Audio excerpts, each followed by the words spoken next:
Well, hello. Here we are again at our Abig press at North Bay Letterpress.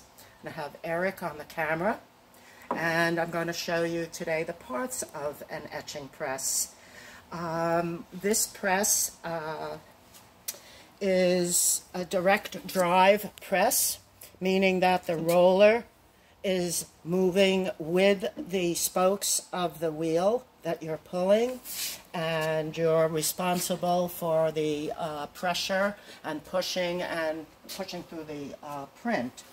So on an etching press we have the bed, and so if we have a bed of a press we have blankets, and these blankets are to protect the plate and to create a tight bond between the paper and the plate and applying hundreds of pounds of pressure. So we have three blankets. We call them the pusher because the pusher is helping this roller move through the press. We have the charger and we have the presser here. The small catcher plate, this one here, is to catch the wetness from the paper that we're soaking over here. The paper that we use on these plates, when it's called printing paper, we're soaking it. So I have a couple of pieces soaking here. They're soaked because paper, when it's made, has a starchy staying in it. And you need to leach out that that's in the paper to make the paper soft. When the paper becomes soft and you've leached out all of that starchiness in the paper, you now have the paper you need to be very, very careful with when you pull it out of the water. And the reason you're soaking it, another reason, is that different papers have different fibers, and some types of plates, like these intaglio plates, like a paper that has a lot of little hairs that come out of it and release from it so that they can get into all of those little places on the plate and really coax out the ink. And you're creating sort of like a air pressure in there, and it's going to pull in that ink. So we have the pusher, the presser, and the catcher. Eventually the catcher, if you're making a really large addition, this will keep getting damp and absorbed, so you'll want to either flip it over with the one in the middle or have another one to use, and you want it to be not too wet. So here I've set the press. I'm going to set it to, I find, a little above that 2 3/4. So as I told you in the other video we made, there's a lower roller and a higher roller. The rollers are generally 6 to 7 inches in diameter, and when I'm tightening this, those rollers are coming together really, really tight, and the roller is set nice and even. I'm going to get a nice print. Just want to get it. Stop for a sec. Just want to get this right. So we're at that little above there and a little above there. Okay. All right, so here we go. I'm using polymer plates. You know that I enjoy them. They're a non-toxic sun and water way of getting a nice image into a plate. And here we have a plate called Barnstorming. And these are very different from copper and zinc plates that are bitten with a mordant, in that it's a photographic image where I'm just taking one of my own pieces of work and I'm in the computer turning it into black and white, converting it, and then adding a little contrast so that I get nice rich blacks. And when I determine that that particular image that was colorful, or maybe a collage at one point, seems to transfer over to a nice black and white image, then that always they're not always successful, but when they are, then they become a plate. And I have the exposure box at home, and some of you have worked with me with them.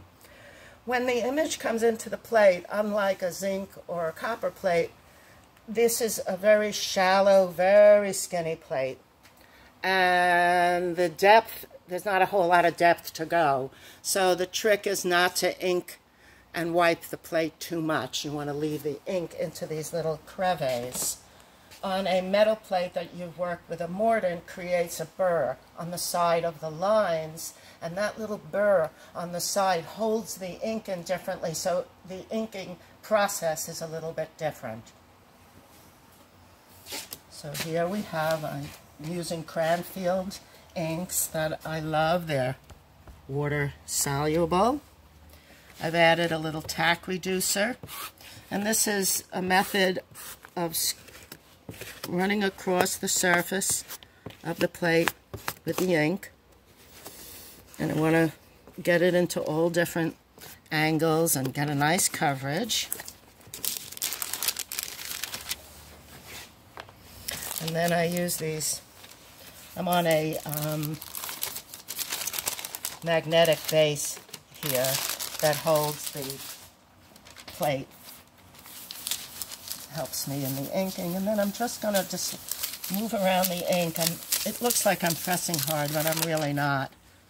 I'm just removing the ink from the surface on a sort of like a very, like I'm on a plane, like a levigator, and I'm buffing. See, the plate is emerging, the image is emerging, and I'm just getting nice here. When I made the plate, I added a little aquatint to it to give it a little plate tone. And then I pick up the plate like this. These little plates here. Like this.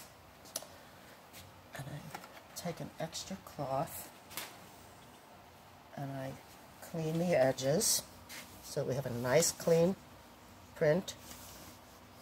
You don't want ink jumping out of the bottom of the plate and causing a line around the edge. It distracts from your image. And then the gloves come off. You take out. Remember, the paper is very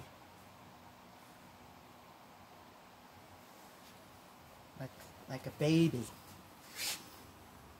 And I blot the water off. You can see that there's like little pools of water that lay on the paper. You don't want that. That will integrate with ink, whether it's oil-based or water-soluble. It's called pooling. So you want to make sure that you don't have any water pooling on your paper.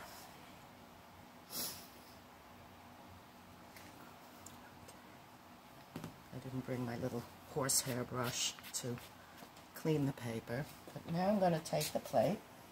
I made a little jig over here, a little map so I can put the plate down, and each time I just paper, blankets down. Always put the blankets down slow, because you could actually cause a breeze and hydrofoil your paper, and it'll glitch over. And now we're coming to our press that I've set. And you can see I got to apply a little pressure. You can feel that I can feel that I've come off the plate.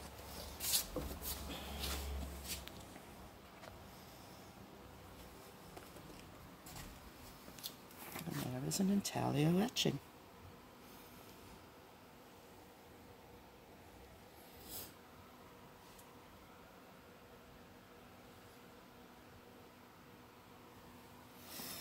And of course it's in the reverse.